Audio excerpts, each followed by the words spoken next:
કે કાચ તૂટી ગયો કે આ વસ્તુ તૂટી ગઈ, તો એ વસ્તુ આપણે એવું કહીએ કે તો એ દેખાય આપણને. પણ મોબાઈલમાં જે રીતે વાયરસ આવે અને મોબાઈલ બગડી જાય તો એ દેખાય નહીં, પણ તો એ મોબાઈલ તો હેંગ થઈ જાય ને, તો મોબાઈલ બગડી તો જાય. પણ એ કેવું છે, સોફ્ટવેરના ઇસ્યુ કહેવાય. સોફ્ટવેરના ઇસ્યુ અને હાર્ડવેરના ઇસ્યુ અલગ છે.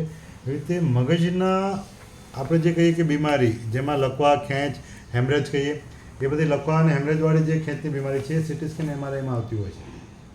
પણ માની લો કે જે બીમારી ચેતાતંતુની નસો સાથે જોડાયેલી હોય અને ખાસ કરીને રસાયણો સાથે જોડાયેલી, હોર્મોન સાથે જોડાયેલી હોય, એ એકચ્યુઅલી બહારના વાતાવરણ, ઘટના અને પરિબળો, જેનેટિક પરિબળો, બહારના કારણો, બરાબર, થિંકિંગ પેટર્ન, અનુભવ, લાગણી, એના કારણે જે હોર્મોન ચેન્જ થાય, એ હોર્મોન ચેન્જ થાય જેના કારણે બીપી વધઘટ થતું હોય છે, હૃદયના ધબકારા વધી જાય, ચક્કર આવી જાય, બેભાન થઈ જાય.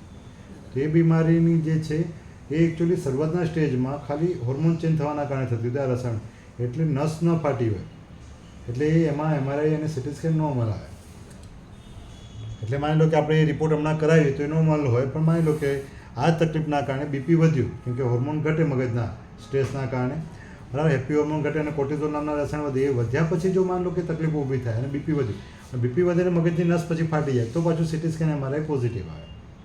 પણ એ ત્યારે હા, એટલે આમાં સીટી સ્કેન કે એમઆરઆઈ કરાવવાથી એ નોર્મલ જ આવે 99%થી 100%. જેમ કે આજે બીપી વધારે છે, હવે બીપી વધવાનું કારણ આપણે કહીએ કે જનરલી કારણો ઘણા બધા છે, પણ એક કારણ મેઇન છે ડર અને સ્ટ્રેસ, જેના કારણે બ્લડ પ્રેશર વધતું હોય. બ્લડ પ્રેશર વધે એટલે માથું દુખે. કેમ? કેમ કે ક્યાંક ને ક્યાંક આપણી શરીર આપણને ઇન્ડિકેટ કરે કે મને ક્યાંક તકલીફ થઈ રહી છે મગજમાં. કોઈક સમજે, બીપી વધે, ધબકારા વધે, ઊંઘ ના આવે, ચક્કર આવે, એટલે આપણે એને ધ્યાન આપવું પડે. હવે બોડીમાં ક્યાંક બીજે વાગ્યું તો લોકો તરત ધ્યાન રાખી દે. જેમ કે હાથ પગ તૂટી ગયો, ફ્રેક્ચર થયું તો તરત ખબર પડી, તમને ખબર પડે, મને ખબર પડે, જેને વાગ્યું એને ખબર પડે. પણ મગજને નુકસાન થાય ત્યારે ખબર પડતી નથી, કેમ કે એ અંદર બ્રેઇન અંદર છે.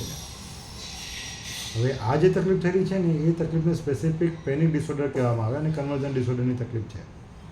જ્યારે કોઈ પણ વ્યક્તિ અચાનક આઘાતમાં આવે તો કોઈ સ્ટ્રેસ રહેતું હોય લાંબા ગાળાનું કે ટૂંકા ગાળાનું, અને એનું માઇન્ડ એ સહન ના કરી શકે, એનો રસ્તો ના કાઢી શકે, કોઈને કહી ના શકે અને પોતે બી સહન ના કરી શકે, તો એનું મન તૂટવા લાગે.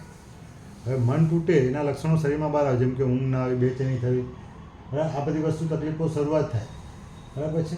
એ થોડો તો આ બાબતો છે એ માઇન્ડની તકલીફ કહેવામાં આવે, બરાબર. તો આ જે છે તકલીફ એ પેનિક ડિસઓર્ડર, અને હમણાં જે તકલીફ થઈ છે એ ટેન્શન હેડેક કહેવામાં આવે, માથું દુખે, બરાબર છે. એટલે આપણે જોઈ લઈએ છીએ ને, અને આગળ શું કરવું જોઈએ પછી.